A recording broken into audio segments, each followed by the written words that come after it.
c'est ce qui me touche beaucoup avec le temps.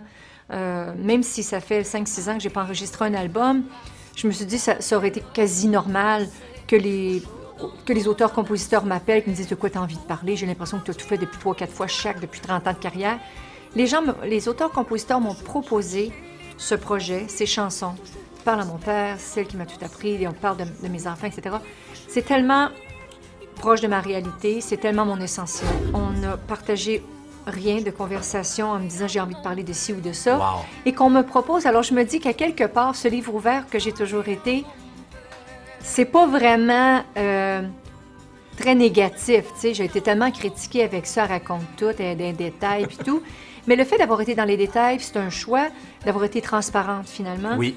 Ben pour moi, ça a été juste du positif parce que justement, ceux qui ont un peu tendu l'oreille ou beaucoup, ou été intéressés ou pas du tout, ou énormément, les auteurs-compositeurs qui ont été intéressés ont dû suivre en quelque sorte, à quelque part, à un moment, un petit peu de mon cheminement de vie. Dans chacune des chansons de cet album, surtout quand ça touche directement mon père ou ma mère, OK.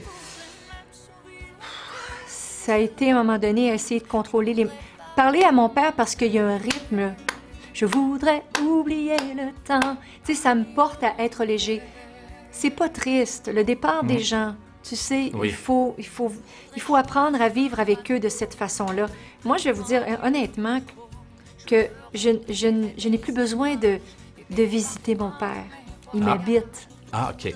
Fait que j'ai l'impression d'être avec lui puis qu'il est avec moi beaucoup plus souvent qu'avant. Alors avec ce rythme-là et ce texte-là, je suis pas triste. Ça arrive à tout le monde de perdre des gens qu'on aime tellement, irremplaçables. Oui.